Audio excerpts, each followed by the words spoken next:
இன்றைக்கி தைப்பூசம் திருவடிகளி கோயிலுக்கு வந்திருக்கிறோம். வீட்டிலேருந்து கிளம்பும்போதே உடம்பு சரியில்லை, நிறையா வாய்ஸ் கூட இப்படி இருக்குது. அதோடய தான் போனோம். நான் முருகன் அருளால் 1 ஹவர்லேயே பார்த்துட்டு வந்துட்டோம். அவ்வளோ க்யூ இருந்தோம்.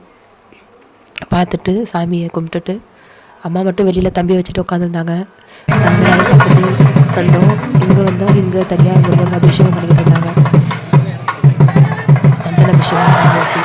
சரி தம்பி வேறு அங்கே வெளியில் இருக்கானேன்னு சொல்லி பார்த்து சாமி கும்பிட்டுட்டு வந்துட்டோம். மலையை தூர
சாமியும் 1 ஹவரில் கும்பிட்டுட்டோம்.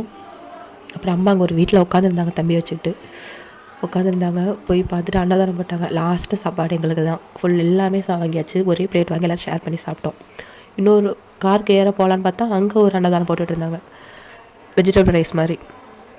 அது எல்லோரும் வாங்கி எங்கே உட்காந்து சாப்பிட்லான்னு பார்த்தா ஒரு ஐயா உட்காந்துருந்தாங்க. இங்கே இடம் இருக்குது ஒரு வீடு, அதில் அங்கே உட்காந்துக்க சொன்னாங்க. அங்கே உட்காந்து சாப்பிட்டுட்டு இடமும் எல்லாமே ஈஸியாக கிடச்சிச்சு.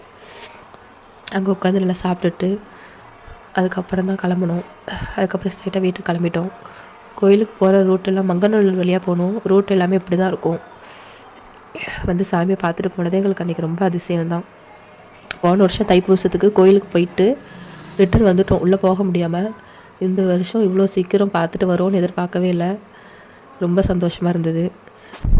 நாங்கள் ஒரு இடத்துல உட்காந்து சாப்பிட்டோன்னு சொன்னோம் இல்லையா, அந்த இடத்த நான் லாஸ்ட்டில் ஆட் பண்ணுறேன் பாருங்கள். இதுதான் அந்த இடம். நல்லா இருந்துச்சு, வீடு சூப்பராக.